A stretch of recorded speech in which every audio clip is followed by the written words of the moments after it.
ನಮಸ್ಕಾರ. Drawn and redrawn the making of India's internal boundaries ಕಾರ್ಯಕ್ರಮಕ್ಕೆ ನಿಮಗೆಲ್ಲ ಮತ್ತೆ ಸ್ವಾಗತ. ಇವತ್ತು ನಾವು ಬ್ರಿಟಿಷ್ ಪರಮಾಧಿಕಾರ ಅಥವಾ ಪ್ಯಾರಮೌನ್ಸಿ ಅನ್ನೋ ಒಂದು ಕಾನ್ಸೆಪ್ಟ್ ಬಗ್ಗೆ ಮಾತಾಡ್ತೀವಿ. ಇದು ಹೇಗೆ ಬಂತು, ಹೇಗೆ ಬೆಳೆಯಿತು ಅಂತ. ಇದಕ್ಕೆ ನೋಡಿ, ಯಾವುದೇ ಸರಿಯಾದ ಕಾನೂನು ವ್ಯಾಖ್ಯಾನ ಅಂತ ಇರ್ಲಿಲ್ಲ. ಆದ್ರೆ ರಾಜಕೀಯವಾಗಿ ಇದರ ತೂಕ ಮಾತ್ರ ಅಪಾರವಾಗಿತ್ತು. ಸ್ಥಳೀಯ ರಾಜರ ಸ್ವಾಯತ್ತತೆ, ಅವರ ರಾಜಕೀಯ ಎಲ್ಲವನ್ನೂ ಮೀರಿ ಬ್ರಿಟಿಷ್ ಕಿರೀಟವೇ ಕೊನೆಯ ಮಾತು ಅಂತ ಹೇಗೆ ಆಯ್ತು ಅನ್ನೋದನ್ನ ನೋಡೋಣ.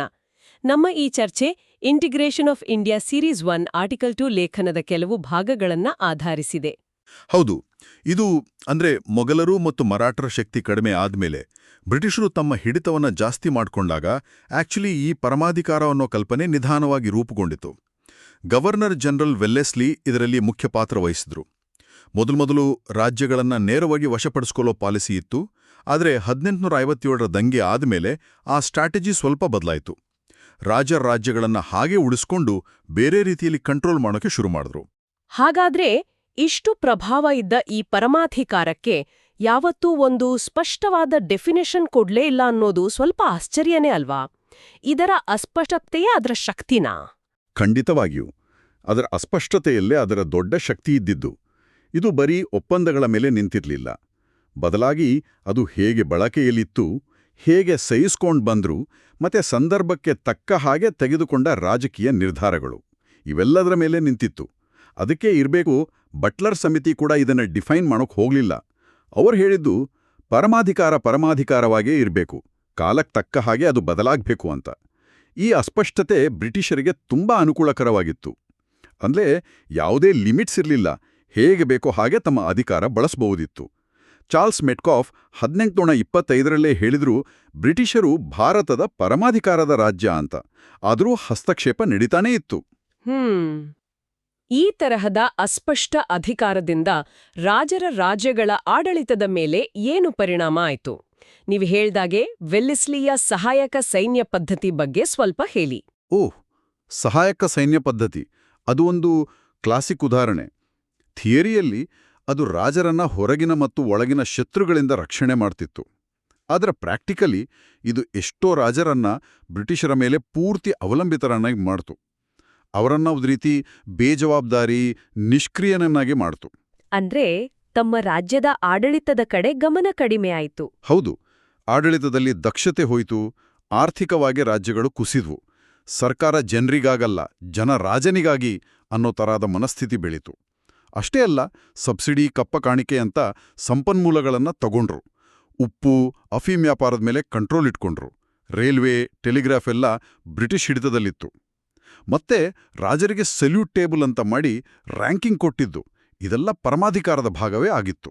ಇದರಿಂದ ರಾಜ್ಯಗಳಲ್ಲಿ ಪ್ರಜಾಪ್ರಭುತ್ವದ ಬೆಳವಣಿಗೆ ತಡ ಆಯಿತು ಅಂತಾನೂ ಹೇಳ್ಬೋದಲ್ವಾ? ಖಂಡಿತ. ಜನರಿಗೆ ಆಡಳಿತದಲ್ಲಿ ಭಾಗವಹಿಸೋಕೆ ಅವಕಾಶವೇ ಸಿಗದಂಗಾಯಿತು. ಆದರೆ ಎಲ್ಲಾ ರಾಜರು ಇದನ್ನ ಸುಮ್ಮನೆ ಒಪ್ಪಿಕೊಂಡು ಕೂತಿರ್ಲಿಲ್ಲ ಅಲ್ವಾ?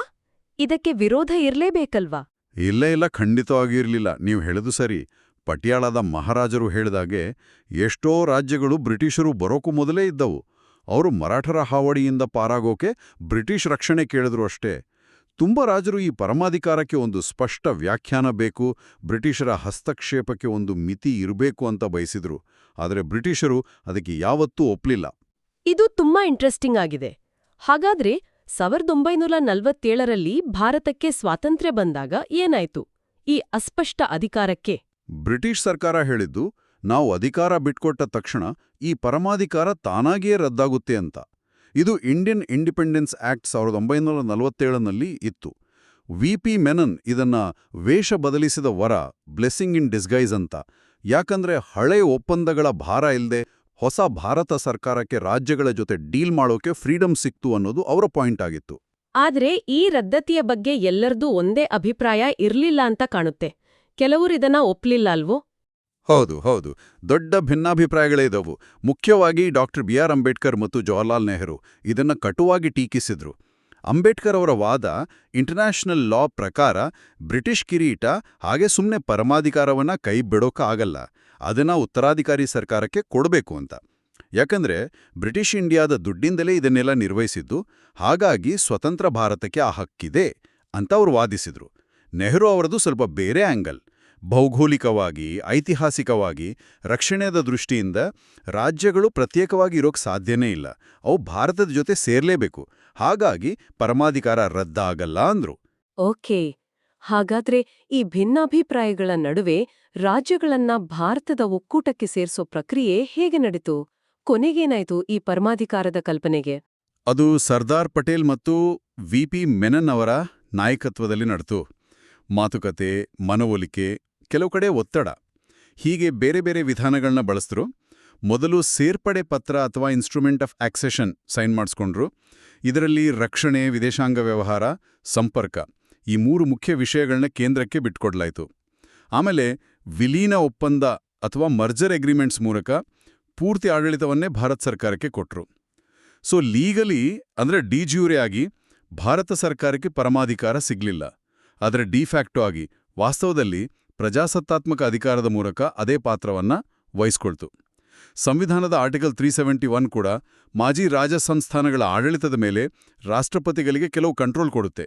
ಅದು ಆ ಪರಂಪರೆಯ ಒಂದು ನೆರಳಿನ ತರ. ನೀವಾಗ್ಲೇ ಹೇಳಿದ ಹಾಗೆ ಈ ಪರಮಾಧಿಕಾರದ ಕಲ್ಪನೆ ಮತ್ತೆ 1971ರಲ್ಲಿ ರಾಜಧನ ರದ್ದು ಮಾಡಿದಾಗ ಮುನ್ನೆಲೆಗೆ ಬಂತು ಅಂದ್ರಿ. ಹೌದು, ಅದು ತುಂಬಾ ಕುತೂಹಲಕಾರಿ. ರಾಜಧನ ಅಂದ್ರೆ ರಾಜರುಗಳಿಗೆ ಸರ್ಕಾರ ಕೊಡ್ತಿದ್ದ ವರ್ಷದ ಭತ್ತೆ. ಅದನ್ನ 1971ರಲ್ಲಿ ಇಂದಿರಾ ಗಾಂಧಿ ಸರ್ಕಾರ ನಿಲ್ಸೋಕ್ ಹೊರಟಾಗ ಸುಪ್ರೀಂ ಕೋರ್ಟ್ನಲ್ಲಿ ಒಂದು ವಾದ ಬಂತು.